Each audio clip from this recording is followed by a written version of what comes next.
10% from last year, despite much lower gas prices.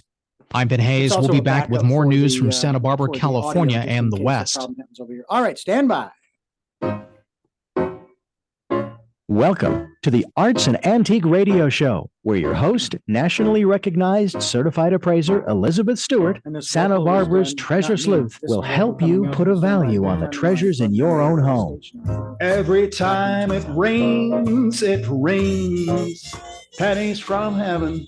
All right, stand by. Don't you know each cloud contains pennies from heaven? 3, So let's find out. 2, How valuable 1. is it? You're live. Hello, Santa Barbara. It's your chantress of everything valuable and beautiful, Elizabeth Stewart.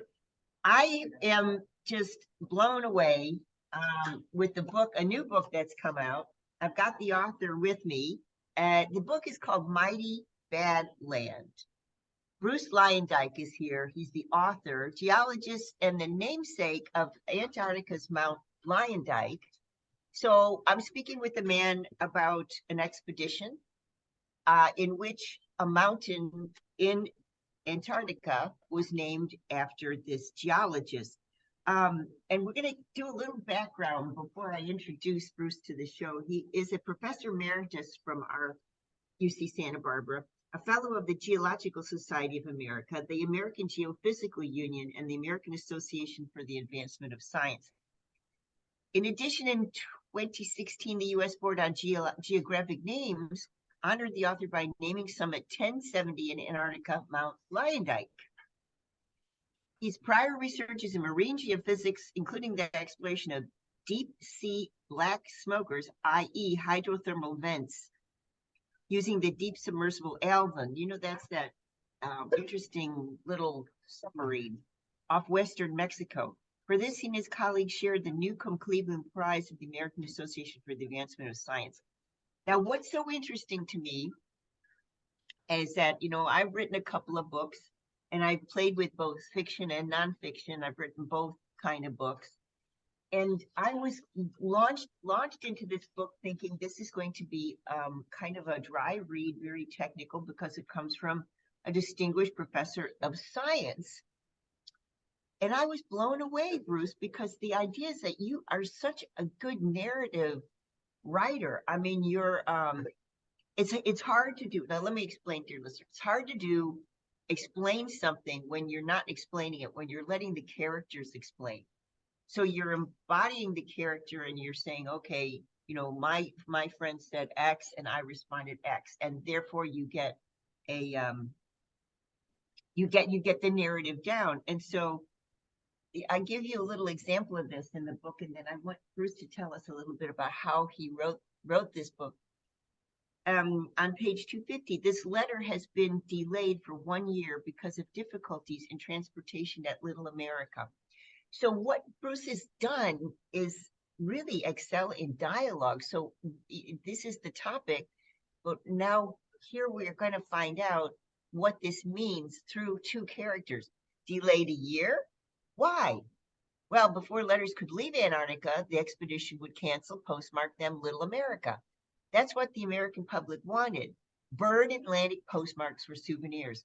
The guy assigned to cancel the letters didn't postmark most of them. There were tens of thousands of letters English brought with them from the first U.S. The uncanceled letters missed return of the ship north in February of 1934. Why didn't he cancel them? Well, way too many for one guy. He had a nervous breakdown from the workload and tough working conditions. They lived under the surface of the snow, and they were in total darkness in the winter. I thought about how grim that would be. I would have gone crazy. And it goes on, the dialogue. And through the dialogue, we learn that letters sent to Antarctica sometimes were sent there for just the postmark, and sometimes never really got to the recipient. If the recipient died within a year, forget about it. So it's very interesting. I was thrilled to see how the book unfolded through narrative. And that's just, I mean, I was really impressed, Bruce. So can you give us a little background, just at the top of the interview, give us a little background about how you wrote it, what the time period was, that the expedition happened and why you wrote it when you did. And of course, it's been 30 years from the time of the expedition. So I'd be interested to know what was brewing in your head those 30 years. Anyway, take it from here, Bruce. Tell me a little bit more about Mighty Bad Land and its nomenclature, Marie Bird Land, how the words formed in your mind the title. Thanks, Elizabeth. Yeah, that scene which you just were reading and recounting, to be clear, comes from one of Admiral Byrd's expeditions in the early part of the 20th century. And there's a couple of good books about that, but he was the first person to mount a major expedition that actually first saw and discovered what we now call as Marie Bird Land, which is that stretch of Antarctica which borders the South Pacific Ocean. So if you went to Hawaii and if you on a map and you could look due south from there, you'd see at the bottom of the world, you'd see Marie Bird Land in Antarctica. And so how was that named? Obviously, he must be a relative. Marie Bird. It's his wife. He explorers often in those days named things after famous people. He was had a lot of sponsors for his expedition, mainly from the New York establishment. But he was closest to his wife. That was one person he was close to. So on an aerial flight, he was the first to bring airplanes to Antarctica. They first saw for the first time these ranges of mountains. And then when he had a radio interview, actually with the New York Times, he announced he was naming it Marie Bird Land. Now, what is Mighty Bad Land? Once during the middle and later parts of the 20th century, when outfits like mine started exploring in Marie Bird Land and encountering some of the conditions there and how extreme they were, it became a nickname. It's whimsical, but at the same time, it has real meaning to it. It can get mighty bad in Marie Bird Land, so Mighty Bad Land. And I first heard it when my sponsor at the National Science Foundation told me, well, he asked me a question. He says, well, we're going to fund you. We're going to give you the money to go out and do this project. But are you sure you're up for this? You know, you're going to be out there, just the six of you, and there's you're 800 miles out. That's way beyond helicopter range. We're not going to come jump out and rescue you, so you better be ready for this. So of course, my stomach, I'm on the phone with him. My stomach sunk a little bit hearing that conversation. And then he says, you know, Marie Bird Land has a nickname. Have you heard it? Before I answered, no. He says, Mighty Bad Land. And so that was the kickoff of how I was thinking about Marie Bird Land. Now you asked, there's a long intro to the questions you asked was how I wrote the book and why did I wait so long? Well, I waited so long for a couple of reasons. First of all, I was working 110% of my time out at UC Santa Barbara, teaching and research. So it wasn't the spare time. And the second thing, which actually is a little bit more important, is even though I thought about Antarctica every day and my multiple expeditions I went there, I really didn't know what the impact was on me of the experience. It was kind of a digesting experience of figuring, what was this? What happened to me? And what did I learn from it? And I can tell you about that eventually. But so, you know, being a professor and liking to talk and profess, I figured, well, I'll just write a book about it. Oh, yeah? So I started taking classes at Adult Ed here at City College with Shelley Lowenkoff, who's a very well-known local writer. It was a class on personal histories, in other words, memoirs. And also with Tony Lopopo, who's another teacher in the area. And I soon learned very quickly how little I knew about how to write. at least to write for people as opposed to scientists. And as you said, you just mentioned this a few minutes ago, that when you're telling a story, one of the big differences between writing a story for a research paper versus for people who want to read something of interest is you don't use the passive voice to start with, you use the active voice. I did this instead of the experiments were done, for example. And also the story is told through scenes that have action and dialogue in them. So like Elmore Leonard once said, nobody skips dialogue. So once you start putting dialogue into the text, people are reading it and people are engaged in it. But it took me, I would say, I took classes with Shelley for, I think it was 4 years. And in the time I was developing different sections of the book, I took workshops with Tony. I went to the Santa Barbara Writers Conference and other conferences. I entered contests, and that took years. And of course, I thought I had finished my book, right? Well, I think I finished it probably 25 times. So anyway, during the process, I did get an agent and a professional editor who also helped me. And there was a process of many years to actually sell the book. So sorry to take up all that airtime, but that's the answer to your questions. Well, I'm glad that you elaborated. As I say, it was I wasn't prepared for the professionalism of the writing, and now I know.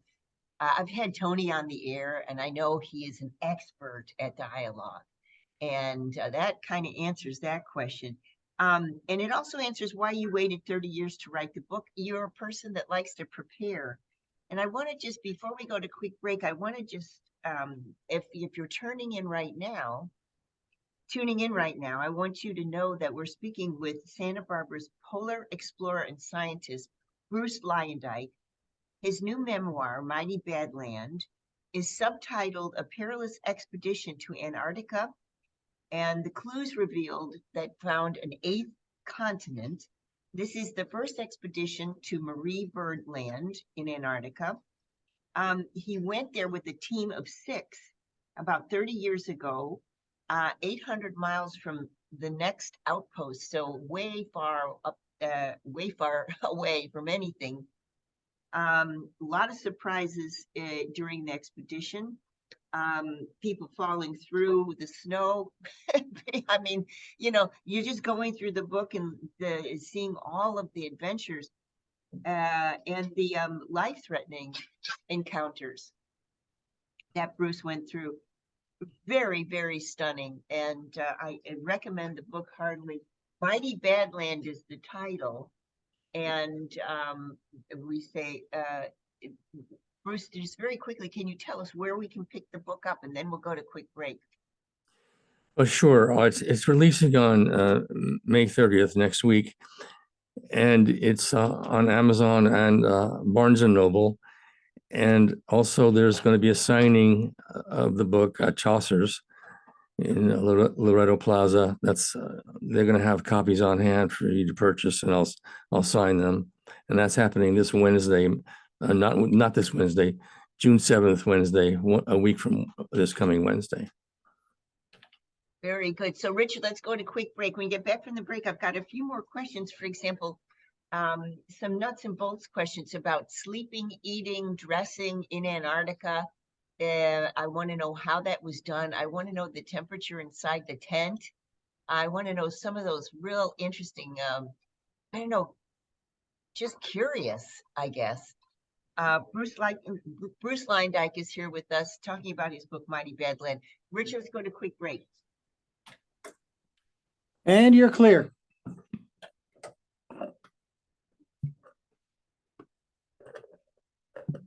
Okay, whoop, let's turn that back on. Okay, you're clear, Elizabeth. 03, that's a 2.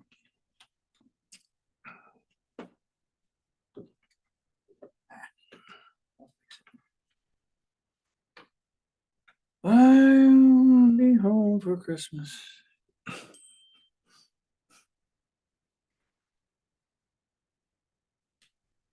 Islands at 805-437-8520 or online at csuci.edu. You're invited to the live auction of hats and wine at the special preview of the online collection from the estate of Leslie Ridley Tree on Tuesday, June 6th from 5 to 8 p.m. at Miss Daisy's Consignment and Auction House in La Cumbre Plaza, with all auction proceeds benefiting the Cancer Foundation of Santa Barbara at the Ridley Tree Cancer Center. Tickets are limited and available for purchase in the store or online at the special events page of consignmentbymmd.com.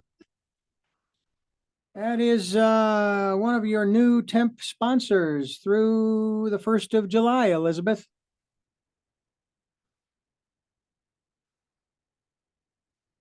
She's there, Jim.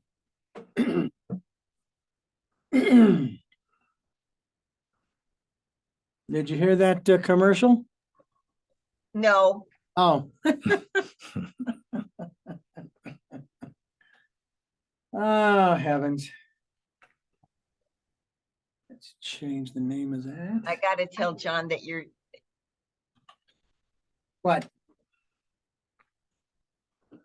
Then I'm what, Elizabeth? All right. Tune up. Take action.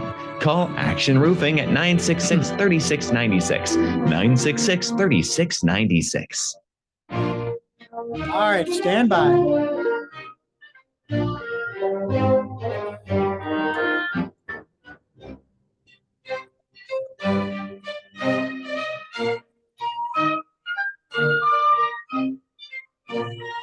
Three, two, one, you're live. welcome back. It's Elizabeth Stewart, and I'm talking with Bruce Luyendyk. His new book, Mighty Bad Land, a perilous expedition to Antarctica that reveals clues to an eighth continent called Zealandia, I find out. It's just been a fantastic read and a lot of curiosity about how people 30 years ago lived, 6 people in tents, canvas tents in Antarctica. So we had the team, which was 5 men and 1 woman. And then we had parts of the team that were trained in alpine survival. And, even so, it was perilous many times. So here you are, you're doing commercial air to Christchurch, New Zealand, and you get outfitted with cold weather gear, military planes to McMurdo Station. You landed on the sea ice runway, and there you went into the deep field to do research and took ski-equipped U.S. Navy Hercules to the wilderness of the mountainous region called Marie Byrd Land. Describe for me, first of all, what were you fitted with? What was the cold weather gear you were fitted with? And I was thinking about this last night. It couldn't have been this thermal stuff Patagonia. You probably had some real woolen clothing, right? Tell me about the gear. Sure. In the U.S. Antarctic program has a facility in Christchurch, New Zealand, where you get outfitted with what's called emergency cold weather gear, ECW. And of course, we brought our own mountaineering gear also. But just to take a little bit different perspective on what you just said, Elizabeth. The key, and I think everybody knows this, to dealing with warm weather is layers. So you start with a layer right next to your skin, which is long johns, which would be made out of a material called capilene. And then on top of that, there'd be a fleece layer, which might be artificial fleece or a wool fleece. Then on top of that would be a windbreaker. Then on top of that might be a vest. Then on top of that might be these very special parkas. We call them big reds because they're bright red. And they have 12 pockets. And these parkas are made in Canada. I forget the company that makes them right now. And of course, they have a hood with which can be extended into a tunnel for your face. And then if things get really nasty on your hands, you have propylene glove liners, and then something like ski gloves. And over those gloves, you might have these things called bear paw mittens, which are big, clumsy, furry things. On your legs, you'll have the long johns, the fleece layer, and then wind pants. And on your feet, you'll have sock liners, and then 1 or 2 layers of socks. And then you'll be putting your feet into boot liners. And then the boot liners will go into mountaineering boots, which are hard plastic. So a lot of stuff. A lot of stuff. Unbelievable. So did you ever change your clothes the whole time you were in the expedition? Yes and no. First of all, space is important, both getting stuff out there, because you got to bring everything. I mean, if you need a paperclip, you got to bring it because there's no place to get it. And you're not getting resupplied. So you got to bring it. And then you got to fit the stuff in a tent or somewhere where it won't get blown away. So, yeah, the tent we lived in, they're called Scott Polar tents. They were designed at the beginning of the 20th century by the earlier, what's called the heroic explorers. They're 8 feet on a side with no floor, and they look like a pyramid. And they have 4 strong poles on each corner of 2 inches of thick wood. And then they have an inner liner, which gives you the illusion that there's an insulating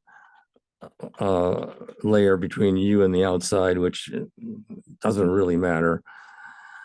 I lost track of the original question because I got so. Well, I wanted to know what the average temperature was okay, right, there. yeah. So we've got Change your clothes. A mental picture. Pretty Right. cold. Okay, what give us a Fahrenheit reading? Okay, so in outside it'd be about 20 degrees Fahrenheit, which is reasonably comfortable, except if there's any breeze. Anybody who's been in wind chill knows what that means. That it hurts. Then inside the tent, we had a little 1-burner stove for 2 people in a tent to start with. You have 1-burner stove to melt snow to make water, and then to cook your food. And so if you were cooking maybe for the entire day when there was a storm outside, you could get up to about 50 degrees Fahrenheit. So you could get stripped down to your outer fleece layer. But I was never naked. Nobody's naked in there for any length of time. So we took what I did, and I think a lot of the rest of them did, was you wear your long johns for a week, then you turn them inside out and you put them back on. So you get 2 weeks out of a pair of long johns, and then you had another pair of long johns to start over with. But obviously you're not doing any laundry. You're just rotating your clothes. It's also interesting to me that we really didn't have BO, body odor. I mean, it's so cold that this bacteria are not growing there. That's besides the fact that I brought some stick deodorant and it was usually frozen and couldn't use it anyway. So luckily we didn't have any BO in those close quarters. But yeah, a few more questions about that is there's a section here that I want to read of you've been quoted here. Living in a tent for weeks is a 1 day at a time experience. You must adjust to not going outside when a storm rages for days. And I want to ask about the storm cycle. You must always be clothed in layers, never naked. During a storm, you must find a way to spend idle hours. You read, snack, sleep, ride in a small space, 8 by 8 feet. 2 people per tent, each tent cooked on its own. We ate dehydrated food, canned, frozen food, no fresh food. You didn't bathe, as we found out. For a toilet, we had a pee bottle. We emptied into a hole by the inside of the tent entrance. We had another pit outside for further bathroom needs behind a snow wall windbreak. We collected feces in a gallon container, and we communicated with the 20-watt shortwave radio to McMurdo. Then the question I was going to ask before break, you were talking about the storms raging and what you're doing during the raging storm. How long are you talking about it? Is there any light? Is it a whiteout? What does a storm feel and look like? Well, I mean, outside a tent versus inside a tent. Hopefully you're inside a tent when you're dealing with these blizzards, which can last anywhere from 2 days. On another expedition following this one, we had our blizzard lasted for 10 days where we were stuck in our tents. So usually what's going on, it's constant daylight, but when the storm is blowing snow, there's no visibility, so it's overcast, so it's dim.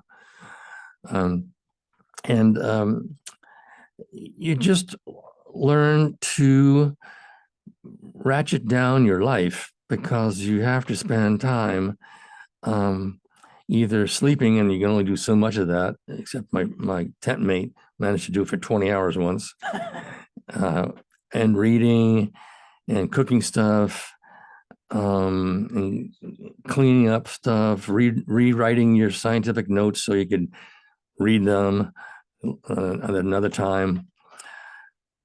And as you mentioned, we did cook on our own this first expedition, 2 people to a tent. But that turned out to be a little bit too isolating. And for this the second expedition the next year, we had a tent where we had called a kitchen tent, where we all gathered for meals and we could exchange notes and some camaraderie. That was very important. The thing about being that for me, the thing about being there that was made the most impression on me was being alone. The aloneness of it is extraordinary. Even though there's 6 people with you, we were hundreds of miles away from anybody. And if we were, when things were going good, we could raise them on a radio. But we weren't getting mail, and we weren't getting email. This is before the internet age. We didn't even have GPS. We didn't have walkie-talkies. So you're really, really alone. I want to give you an idea of what that means. I think our audience is. Let me interrupt, because Okay, Richard's giving us a sign. We got to go to quick break. I'd love to know what it really means to be alone like that when we get back from the break. And the other question that I have for you is the cold and the lack of life in Antarctica. Since you're a geologist, I want to know what was that always the case? Did we always have a lifeless Antarctica? So those are the 2 questions I have. What's it like to be that alone? And then put your scientist hat on, if you would, Bruce, and tell us about this ancient place of Antarctica, Gondwana, the ancient name, and if it was always the way it is today. When we get back from the break. Hey, Richard, let's go to quick break. All right. You're clear. By the way, 2 things. There are over 8 billion people on the planet. There's only one country on the planet with a 0 population, and we're talking 365, and that's Antarctica. I don't think anybody actually lives there. There is no mail delivery. And although I've heard 7-Eleven is thinking about opening up a convenience store down there. However, they're going to have to keep moving it inland further and further as Antarctica's ice begins to melt. By the way, that's what's interesting in terms of all of this business about stuff about the oceans rising. They talk about the North Pole and all of that. That is already in the water. So that's not going to cause the ice, the water to rise around the continents.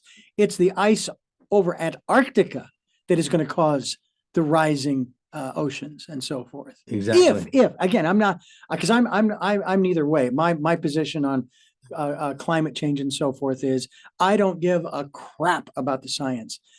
Don't you think we should clean up our home? That's where I come from. Is don't you think we should clean up our home? Hang on just a moment. Hello. Hello. Must be a scam. You're blocked. Richard, you're on a roll today. No, I just got a phone call. It says scam likely. So I went ahead and answered it anyway. Nobody answered. So I just blocked the number. Not that that matters, because whoever's using the robo is going to dial it in again using a different number. But now listen, I wanted to ask John, my partner John was saying, did you ask Bruce about his sleeping bag? If the sleeping bag got heavier, I don't know what he means by that. Something to do. Do you understand what that? I mean, we're not on the air. Yeah, probably the moisture in the air maybe that would cause that. Formed in your mind. Hang on a second. Hang on 1 second. There's a couple of good. Okay, I'm going to go ahead and just do this so I can get it taken care of. Yeah. But then again, John has always been a little interesting. I'll just use that word, interesting. Well, yeah, I know he had a lot of experience. We're coming back in 3, 2, 1. You're live. Welcome back. It's Elizabeth Stewart. I have the pleasure of speaking with Bruce Luyendyk.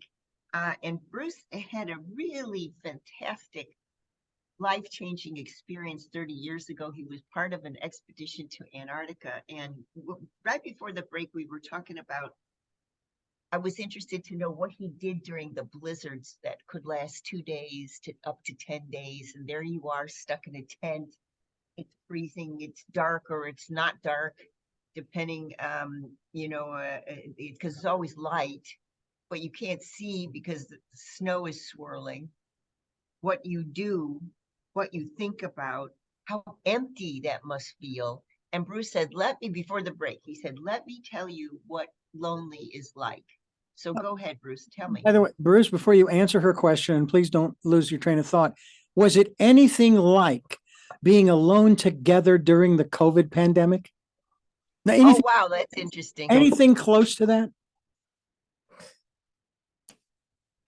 In other words, the idea of being sequestered. Sequestered. And you chose to be sequestered. Right.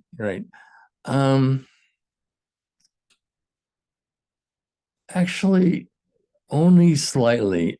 I think this was much more extreme than what I experienced during COVID sequester and lockdowns. Yeah.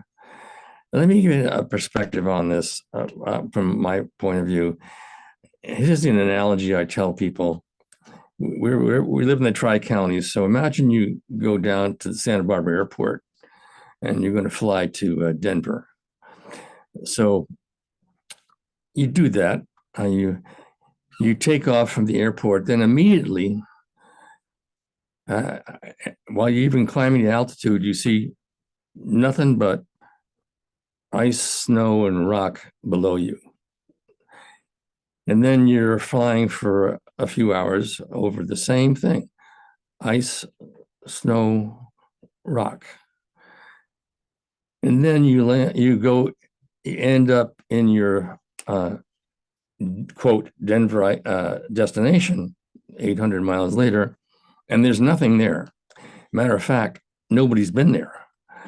So the pilots have to first of all create a safe landing spot, and they do that process called ski dragging, which I can talk about that if you're interested in it. But anyway, you land there in the Hercules, and everybody's seen a Hercules, you know what they are. They have the tailgates drop down, and all the cargo goes shutted out the back through the tailgate. And there's nothing there. You're creating the there.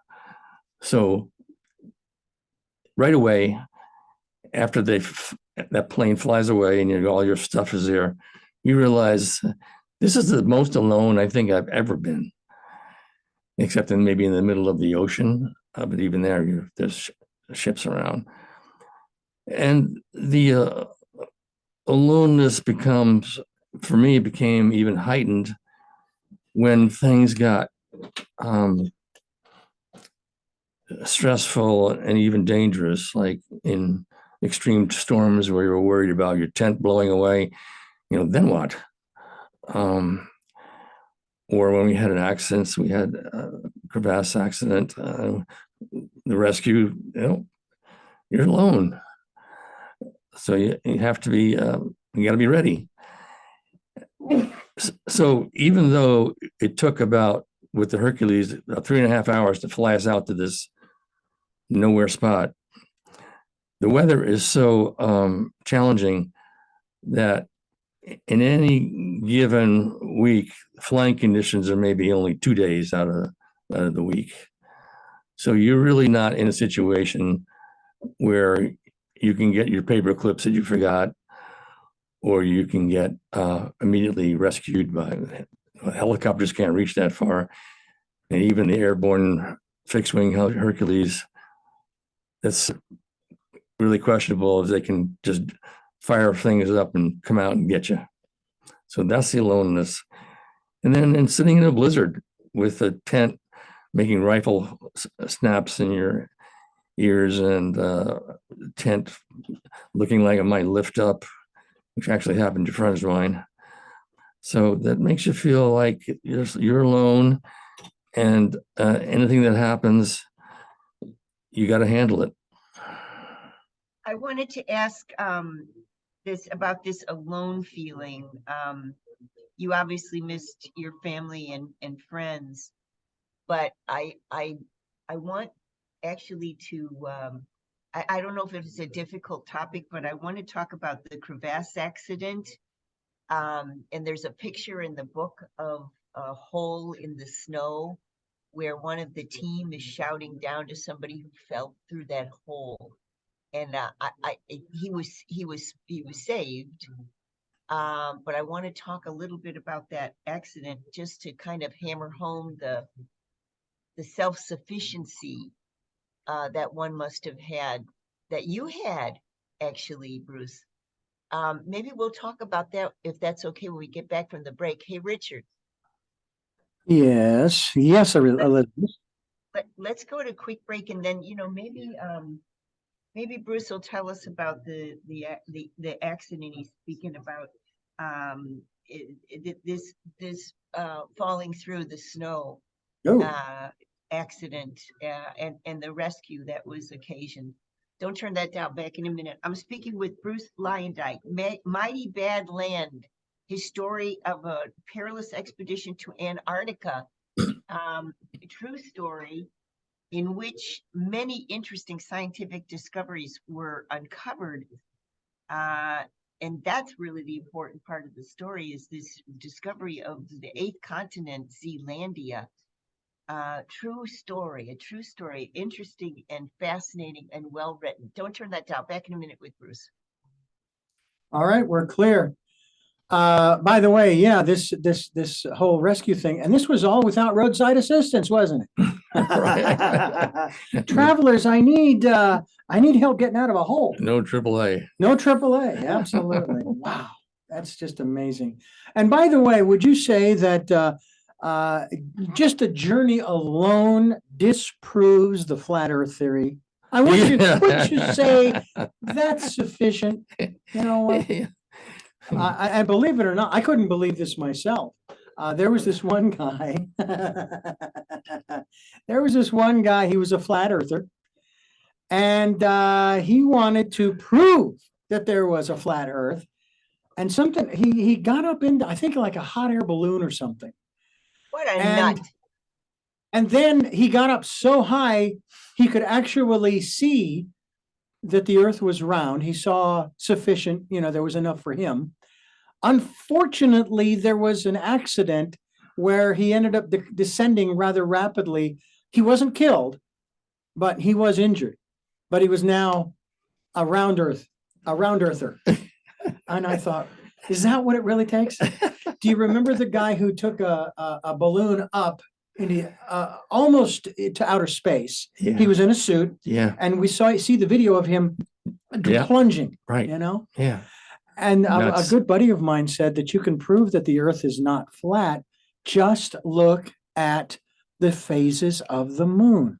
If the earth was flat, you wouldn't see, let's say on a new moon, you wouldn't see a dark, if you can see the darkness cover the earth's shadow, you would see Yeah. a dash, a slice, You you wouldn't know, see a phases. line. Yeah, no Yeah. phases. Like, come on, Yeah, yeah. please, please, please, please.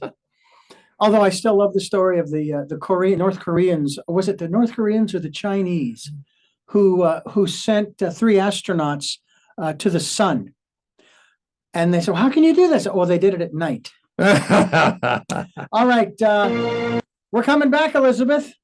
In 3, we do have one more break. In 3, Okay. 2, 1, you're live.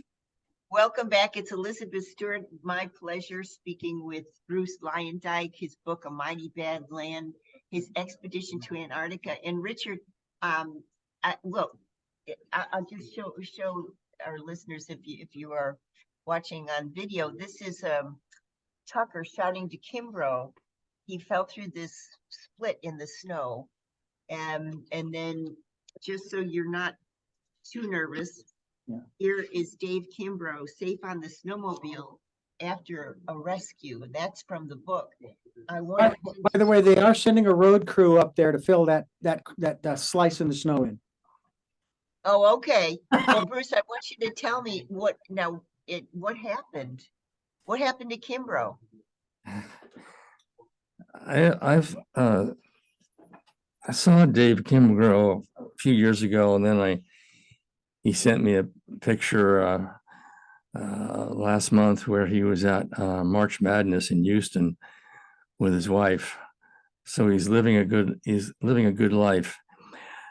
The crevasse accident, I don't want to say too much about it because it's a powerful message for me in the book, and I'd like folks to get a chance to read how it affected everybody.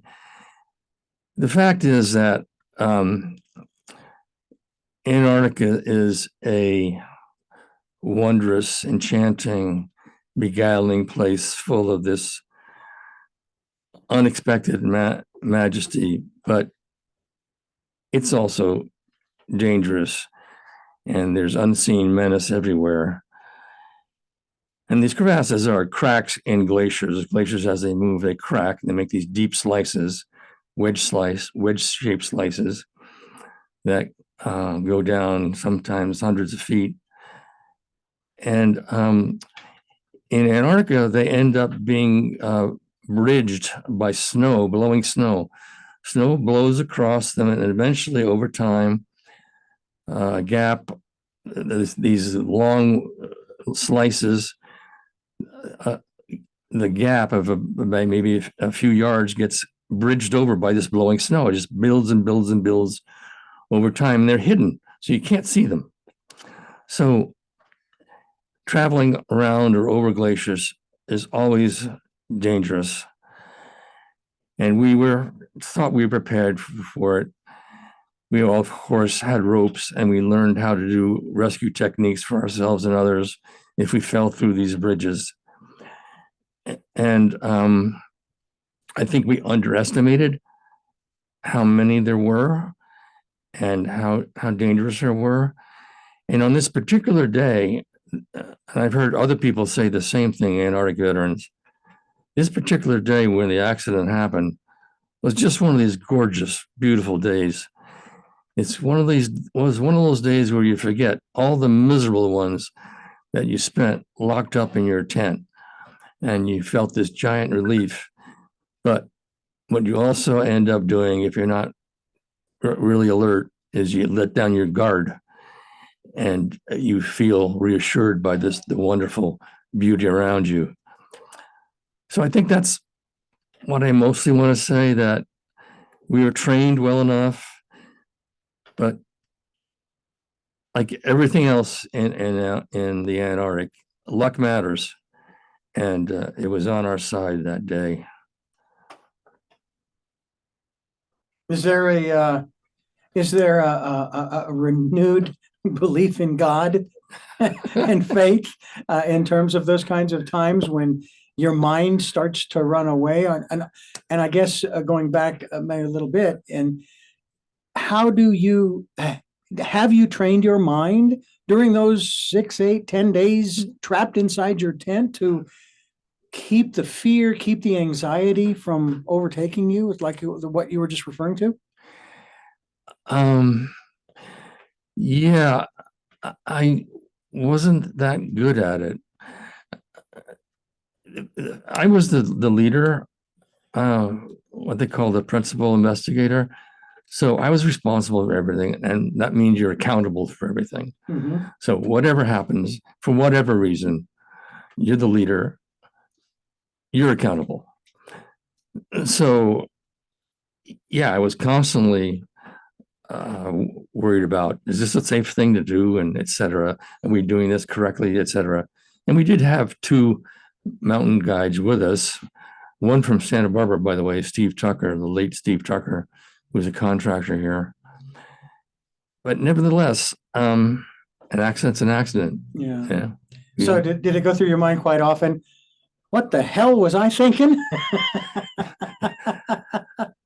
Absolutely. Like, why did I put everybody in this circumstance? But now, even though you're the captain of the proverbial ship, okay, as far as your level of responsibility, these people made the conscious decision on their own also to go on this expedition.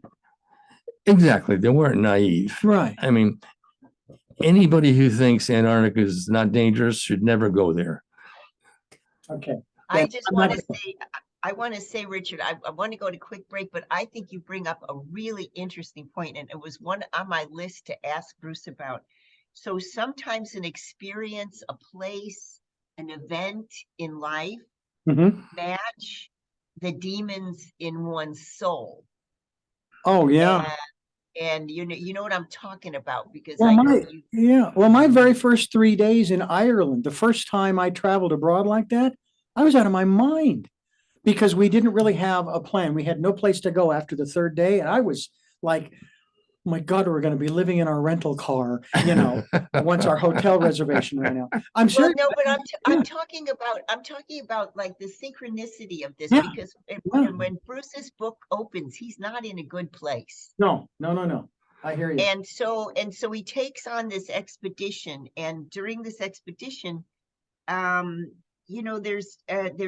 literally there's demons under the surface. And I took that crevasse accident as quite an example of the demons lurking under the surface. And it's a metaphor. Any journey is a metaphor, on some deep level, so I wonder if maybe we've got a few minutes after the break. I know that's a real heavy duty topic, but I wonder if Bruce can just reflect on that. There's 2 big themes basically that I can make out. Number one is this wonderful voyage of discovery. And the discovery happens because, of course, we're talking about a geologist's discovery of another continent, a huge issue. But there's other more personal journeys of discovery that are not as fortuitous. Yeah. Well, let's have him address that following the break here. Yeah, let's do that. Bruce will just reflect on that a little bit. It's a very deep subject indeed. In a setting that is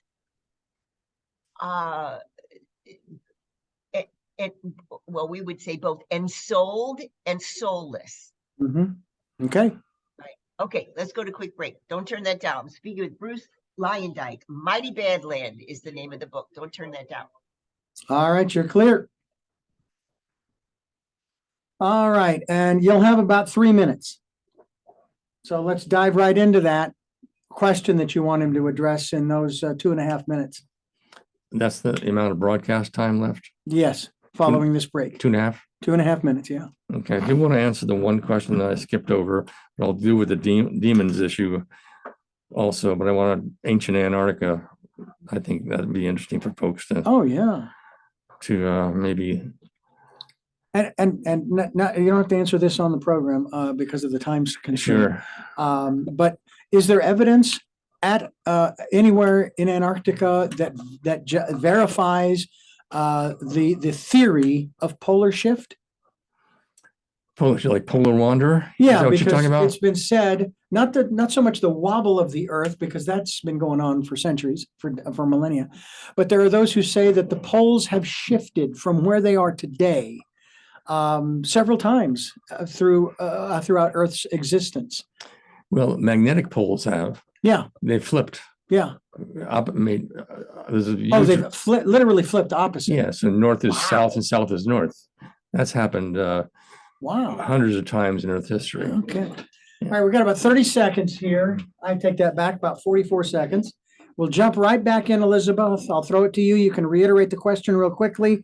And like I said, when I give you the 1 minute, we'll be needing to wrap it up. This has been interesting. Please have Bruce back again, I think we should. because there's so much to talk about. Agree. Did you develop at all any meditative skills up there? Oh, honestly, Richard. All right. 6, 5, 4, stand by. I'm going to start you rather quickly here. In 3, 2, 1, you're live. Welcome back. And, in the short time we have left, and Richard was saying, gosh, this is such an interesting topic, and Bruce is such an interesting, deep person. We have to have you back, Bruce. Bruce Luyendyk, we're talking about Mighty Badland, and just very quickly, Richard was very curious about this, and I am too, the demons that lurked underneath.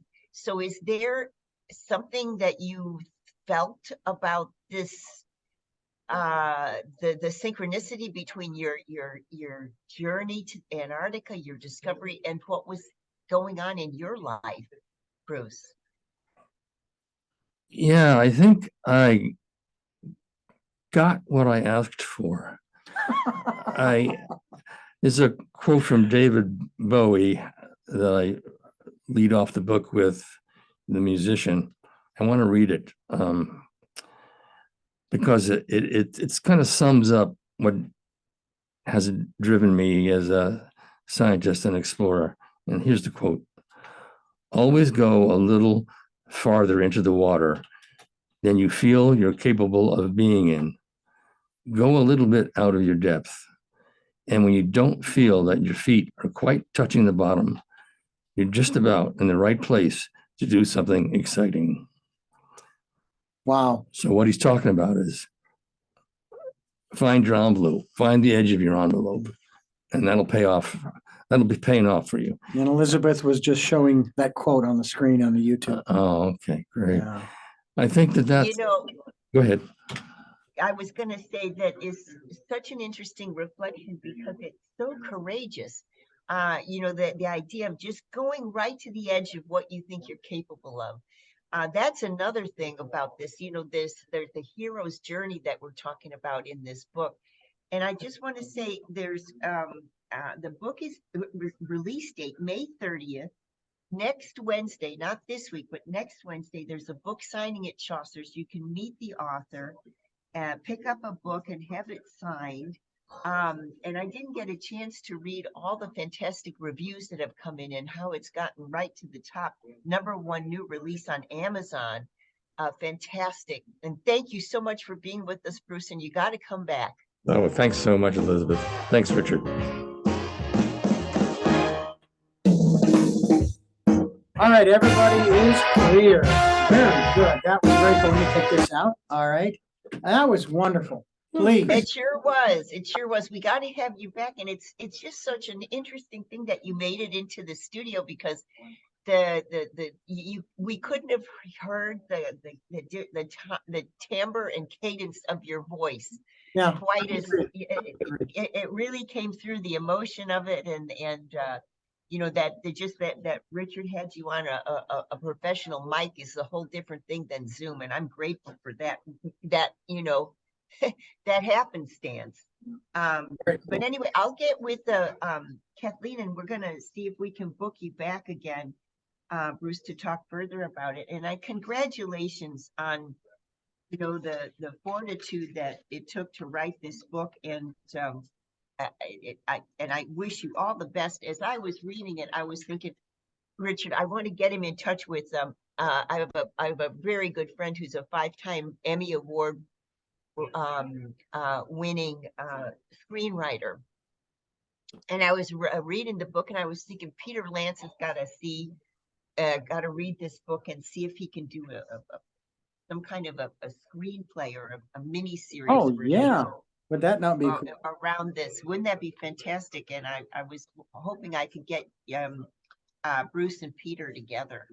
Yeah. Anyway, we got to go. Richard's telling us we got to go, and so we'll be in touch through Kathleen, Bruce, and we'll get you on the show yet again. Thanks, Elizabeth. Thanks very much. Elizabeth? Yeah, thank you.